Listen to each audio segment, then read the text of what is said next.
Well, here we go again. I am in my car. It's lunchtime. I'm actually trying to have a snooze in the back, but I couldn't snooze, so we may as well do this. And yeah, I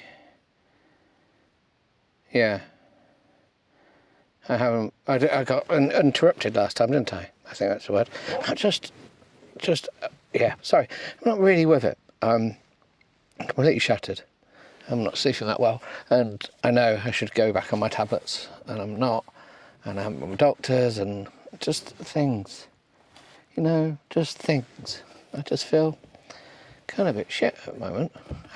I've got some amazing friends have really picked me up over the last couple of days, really made me feel better about everything, and I'm so grateful for my friends, because without them, I'd probably be 6 foot under or more. But yeah, you can't help feeling where you feel sometimes. And sometimes I feel like everything's going so well. And I get this punch. Just one thing just knocks it down, knocks me out, reminds me how little I actually am in the great scheme of things. Like in this big, big planet, we're just little plebs of nothingness, just insignificant. It's like, there's that saying, isn't there? I keep seeing it. Someone's written it on the bridge as I go to work every day. But it's like, what can I do? Says one voice, but of 50 billion people, and just one person in 50 billion is nothing. You have to have everyone all dancing on the same page. Well, singing from the same hymn book, I think is the term. I'm not dancing on any page. Who would dance on a page? No one would dance on a page. That's a wrong saying, but you know what I mean. You kind of we're non-existent, because if I vanished tomorrow, no one would give a flying. Well, some people would care, but in fact, I'd be forgotten, because I don't make an impact to anyone, say in Australia or in Germany or Africa or anywhere, because my reach isn't that far. You don't have a reach. Even the greatest podcasters or the greatest YouTube stars, if they vanish tomorrow, then it doesn't really matter, does it? Your life still keeps going on. Nothing really matters full stop. Your life will just keep going on, and unless you stop living, obviously, and then that kind of puts an end to your life carrying on. But that's kind of just it, isn't it? What's the motivation there? And that's the problem. Is there a motivation there at all? I don't know. Anyway, I've just waffled on. Not much to report. I want to report on stuff, but there's nothing to report.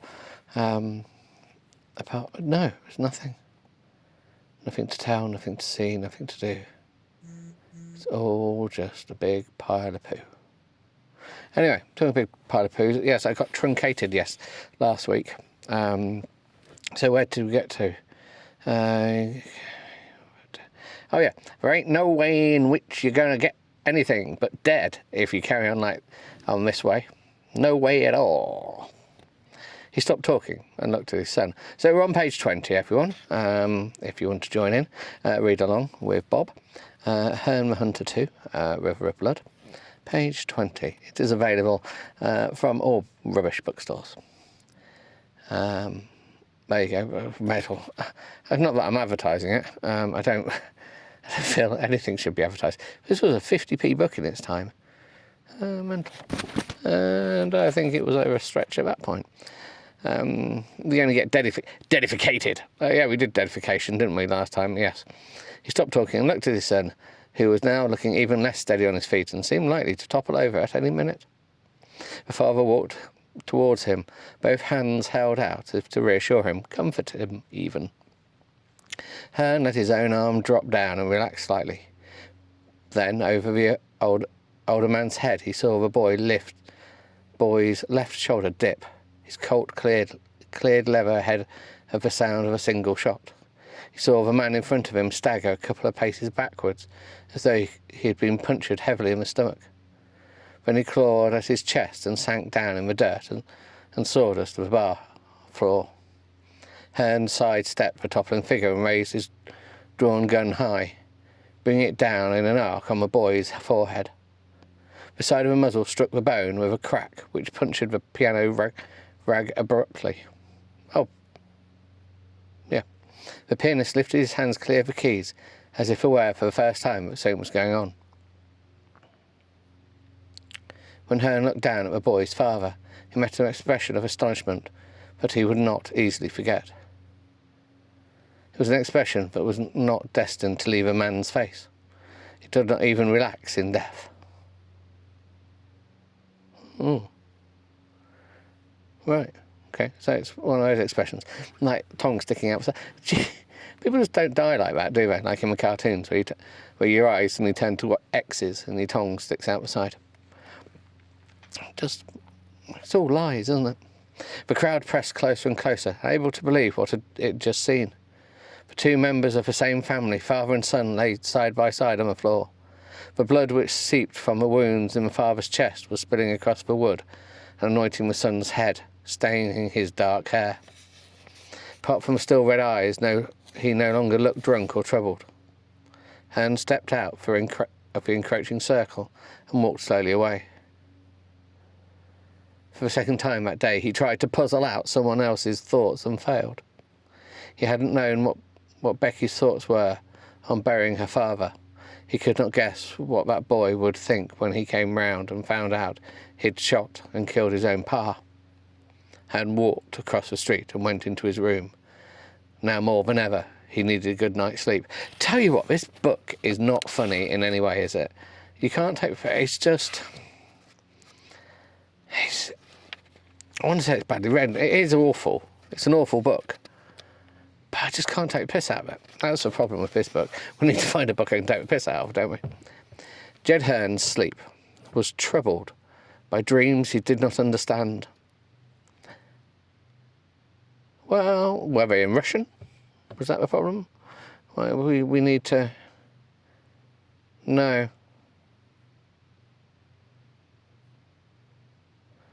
No, I didn't see. No, we haven't got... No, there's no indication of what he didn't understand in his dreams. That's a bit disappointing. I was hoping that it'd be like a clown juggling elephants or something. No one would understand that. Apart from me, could you understand that? We've heard pygmy elephants, really small elephants, who knows? Almost every hour he woke, rolled over on a lumpy mattress and tried to find peace again. Becky Yates did not sleep at all. As soon as Hearn had ridden out of sight, Miss Owen had come striding up to her and frowned angrily at the girl's appearance. "Child, you are dressed as no respectable young lady ought to be dressed. What is more, you smell... Oh, crikey. A bit harsh. You smell, begone from my love." Becky had been shocked by this accusation and by the swift change of a woman's manner. She was even more shocked when two other women suddenly appeared and caught hold of her by each arm. "Take her to the bathroom, strip off her clothing and scrub her from tip to toe. I shall be along to supervise presently." "OK, then. Interesting." And she marched away, leaving Becky in the hands of two new arrivals. They were a hard-faced woman of about 30, both of them gaunt and lean. The fingers that dug into Becky's arms were thin and strong. The skin on their faces was past him marked with red blotches and spots. One of them had a large mole on her left cheek, which proudly spotted a crop of long black hairs. Okay, so I believe he's trying to make them look like witches in our mind, I think. Because, let's face it, nothing says I'm not beautiful than a large mole on your left cheek. Especially a hairy mole. Yeah. Well... Beauty's not skin, beauty's skin deep, rah, rah, rah, rah. No, I don't, they might be beautiful people. Shocking. They pulled her through a door and down 2 steps into a low room, which housed a number of tin baths and wash basins. "Take off your clothes." Becky looked from one face to another and moved back against the far wall. She held fast to her dress as they came for her, held until they snatched her hands away and tore at the buttons which held it fast at the front. "OK." As she stood on the cold floor in just her petticoat, Becky closed her eyes and tried to offer up a short prayer, but the words would not come out. Then she felt a rough hand seize her by her dark hair and jerk her towards the bath, which the other woman had been filling. "Take that off and get in, or do you want that torn from your back as well?" A bit harsh. Bit, they're all dominatrix, aren't they? Becky realised it was hopeless to attempt to resist. She undressed, shy and embarrassed before their eyes. Even her mother had not seen her fully naked for the past year, not since her body had begun to change. I swear to God, I know this is the 70s, but come on. Why do we need to know this information? Becky tried to cover her breasts with one arm, whilst the other hand instinctively fell to the top of her legs. Oh, it's just so awkward. We know that she's 14 and then literally spelling this out. This is not the book we want to be reading. I'm going to have to, we're going to have to filter this, aren't we? Because it's kind of wrong on all levels. And I actually had a conversation with someone about this book and they said, no, there's no undertones there. And I'm like, hello, there's undertones, let's be careful. And no, it'll be fine. Yeah, right. Yeah. Look at her hiding herself as if she's special, one of the women jeered. Get into the water and wash the filth off, the other one ordered. Becky raised a leg and sat her foot down in the water. So she just took her foot off and just put it in the water. Is that what we're saying? Raised a leg and set her foot down in the water. She didn't put her leg back down again. She has one leg raised and a foot in some water. With a shout, she suddenly realised the bath was stone cold, but she knew that she would have to lie in it, if only to cover her body. She slid down into the icy water and her skin immediately smarted and became covered with goose pimples. No sooner was she submerged when the other two women attacked her with hefty scrubbing brushes and harsh soap which stung her skin. That would be coal. That would be that old tar soap, wouldn't it? Tar soap, not whale soap. Tar, I think. Wasn't that the stuff, the old soap that used to sting? Tar? Any old people? Oh, I'm old, but I can't remember. Ain't no imperial leather, is it? And then, just like, scrubbing brushes. They're really painting a good picture here, aren't they? Becky yelled and thrashed about, but they held her fast and tended to their task with grim determination. She felt one of them loosen her hold and thought that this part of the ordeal was over. But almost at once she was drenched in a jug of cold water which was poured over her head. Becky shook her head and wiped her eyes clear when she heard a voice say, "Exactly so, you've done your job well. Now take her out and give her something suitable to wear, something for sleeping in. It must have been a tiring day for our new pupil." Miss Owen showed a sudden gleam of teeth and pointed to the pegs at the side of the room.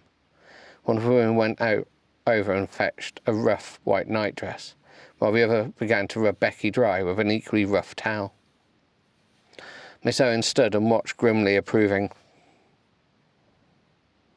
The room in which Becky was to sleep was a small dormitory, in which the narrow beds were packed very close together. The room was empty when they arrived, but Becky was only too pleased to have the chance of going to bed early. "You'll rise at 6:30, said Miss Owen's voice. Becky pulled a blanket high over her head and lay curled in it upon herself, waiting.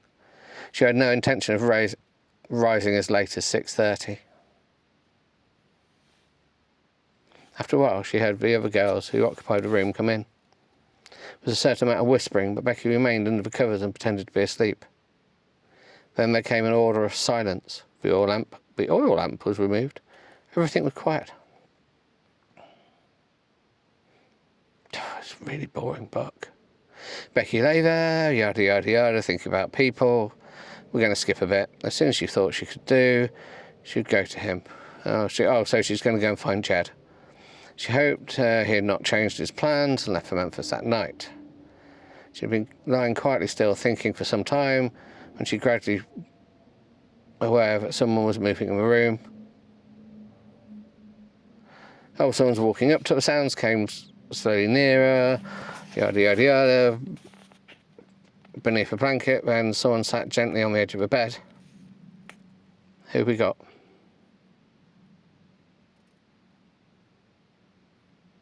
It seemed like an eternity before anything else happened, but it could only be a minute. Whenever it was, Becky had become conscious that her hand was touching her body through the covers. It rested first on her hip and then began to move down her leg to her knee and back again, as though stroking it. After a while, the hand was lifted away, only to return to Becky's shoulder. She was frozen in fear, yada yada. Suddenly, as it began to touch her, the hand was removed, and then someone got off the bed.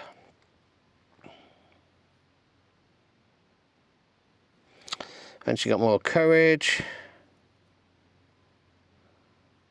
Becky listened to the sound of movement. She swung herself round and set her bare feet on the floor. Once out of the dormitory, Becky began to tiptoe down the staircase.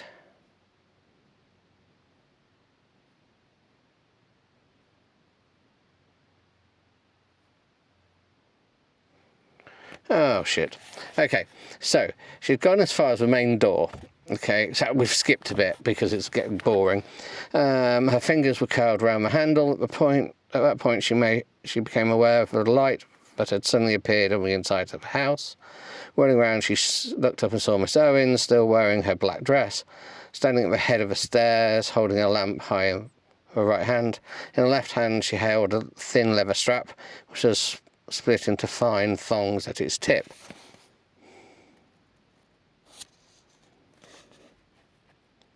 Two women had bathed her so roughly earlier, dragged Becky screaming up the stairs and pushed her through the door opposite the dormitory. She fell to the floor and started to sob. Lift her up and prepare her. She will learn her first lesson very quickly. Shall we tie her, Miss Owen? Asked one of them. Exactly so. So her wrists were tied with rope to the post of a bed, which was the headmistress's bed. Becky stood behind the bed, her head hanging forward, her hair streaming down over her face, covering her tear-stained cheeks. Shall we give her something to cry about, Miss Owen? The grey-haired woman seemed to think for a while, then the smile made its suddenly and brief appearance. I think it is necessary for me to show the child who is mistress here. I will chastise her myself. You will leave me. Please ensure that the other girls are quiet before you return to your beds.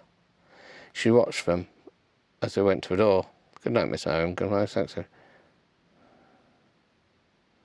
The door of the room was shut firmly. Becky heard Miss Owen's footsteps on the board behind her.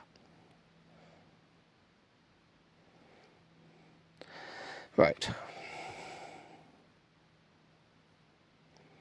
And then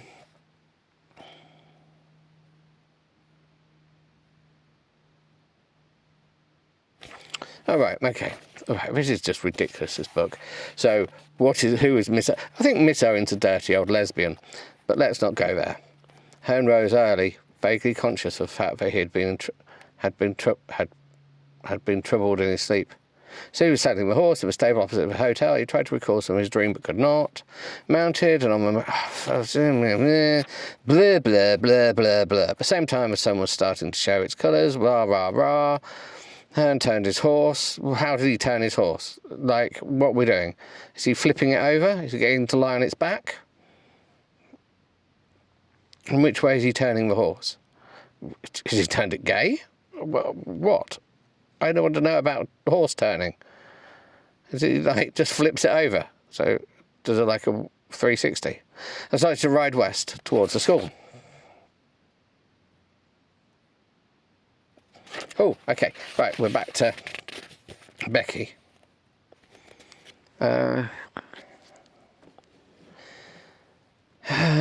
Becky was almost on her knees, but the tight bonds on her wrist would not allow her to fall that far. So she was drooped from a bedpost, listening to a shrill invective of the headmistress scolding Tom. Okay, new word. Might need to Google that. Waiting for a crack of leather, the sharp lash across her bruised back. Never will you disobey me. Never again. You'll do as I say. You will respect me. Respect the rules of my school. My school. As the voice rose to a climax, the tweeze descended once again. Becky shrieked as the leather hit into a cut that was already bleeding beneath the material of her nightdress. Then the woman came forward again and took the neck of the nightdress in two hands. One tug, and the stitching at the neck gave way. A second, and the nightdress ripped in two down her back, stopping short just above the girl's bottom. Miss Owen looked hard and long at the wells which had risen up in the fresh skin. The blood was smeared across the whiteness. Then she opened her mouth and laughed shrilly. Becky shivered. Her mouth, still open wide, descended into the flesh between Becky's neck and shoulder. The teeth bit home hard. Becky shrieked and arched her body backwards, but the woman's grip held. Hold on a minute, what's going on here? Becky slumped forward in a faint, and Miss Owen released her teeth from the girl's neck. The mark showed in an almost exact oval, except that at the top of flesh had been opened by the downward strength of the bite. Beneath the woman's grey hair, her face was leering horribly. Her mouth was still slightly open, and a mixture of blood and saliva dripping from its edges. At the front, two false teeth made from polished metal glimmered in the light from the oil lamp. A close inspection would have revealed sections of Becky's skin fixed to the sharpened edges. Oh my God, she's like some mental vampire. Okay, we've now turned her into a vampire. Dominatrix vampire. But this is weird. This book is just screwed up. We're only on page 26 and it's already just like messed up. Oh crap, what's the time? Oh no, we've still got time. Herd had not ridden too fast. By the time he had left Phoenix, he had not imagined Becky to have been rising. There was little point in getting to the school before anyone was up. In fact, he wasn't sure if there was any point to his going at all. Yet something was nagging away inside him. I'm sure there was. And maybe he just needed to say goodbye to her properly before heading on his way. Certainly the previous day's parting had been unsatisfactory. That's because he wants to give her a little hug. The sun was behind her as he drew up outside the academy. Already he could feel the warmth on his neck. Oh, we're at necks again. We're all about the necks, apparently, in this book. It was going to be some day. As he was tying his horses. He was tying his horse to the hitching pole. Just lashing it on there. Just like tying it on. Just like strapping around the horse's waist. Really making sure that horse is strapped to that hitching pole. He heard the scream. A scream of terror and agony and helplessness. Instinctively, Hearn slid his hand to the butt of his gun, checking its presence. Its balance in the holster. While he was doing this, his legs took the steps in front of the building, 3 at a time. He tried the front door, and it resisted. Grasping the handle firmly, he put his weight of his shoulder alongside the lock. Once, twice, and 3 times a lady. The 3rd time splintered the wood, and the door gave way. Oh, we could have had a song then, couldn't we? A woman stood in the hallway, a startled expression on his face. Who, what, you? Hearn pushed briskly past her and tried the door of the classroom he had entered the day before. Rows of empty desks. As he stepped back into the hall, he heard the voice again, crying for help. Becky's voice, unmistakable. The woman stood at the foot of the stairs, attempting to bar his way. Hearn's first fist struck downwards on her arm, then opened and slapped her face. Ooh, Go, Hearn! Slapping women! She staggered backwards, moaning and holding her bleeding mouth. Hearn had already passed her and was trying the door after door. Jesus, this is so... You shouldn't hit women, but the whole thing's just wrong. But, whatever. The first thing he saw was Becky's bitten and bleeding back. The second, in the corner of the room, her eyes alight with a mixture of fear and triumph, was the headmistress. She stared at Hearn, but her eyes had returned to Becky's back. Then her head turned and she looked at him through her tears. Hearn moved past her, returning the old woman's gaze, holding it with his own. Oh, we'd like a holding gaze. Are we holding? We're holding. Their eyes are holding each other. Why do people hold? Why is it holding? You're staring at each other, really. You're not really holding anything.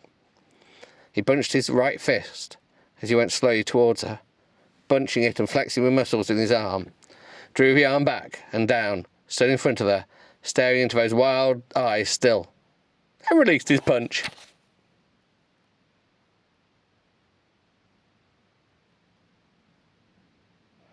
Oh, we got a really good... I'm liking this bit. The full force of his fist landed on her nose with a crunch. That sounded like a man stamping on the shell of a crab.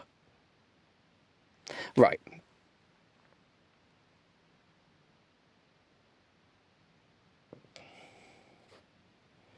The fist moved back, returned. This time it was a man walking on eggshells. Right, okay. Right, first of all, stamping on crab shells, not a common occurrence. I don't know many people that are stamped on a shell of a crab. Is that a thing? Do people do that? I am very unaware, and I have actually. I think it's more likely that a small child would do that rather. And then we've all walked on eggshells. Let's face it. He looked at the mess of blood and mucus staining the woman's face. The skin at the centre of the nose was split across, and the jagged edge of shattered bone was poking through. Oh, there's no bone in your nose, it's cartilage. So what's... Oh, get the science right. Or maybe I'm wrong. Any doctors there? No one, to be honest, no one listens to this podcast anyway. Apparently, last one had 2 listeners. Some have had no listeners. We're down to we got 13 followers on Spotify. We've got 4. We've got still got 4 on YouTube. How the hell have we still got 4 on YouTube? But last episode did get 52 views, but no one ever makes it past 30 seconds. So what's the point? Anyway, fuck it. I'm not going to read anymore. Can't be asked. She had said nothing. Oh, I said I wasn't going to read anymore.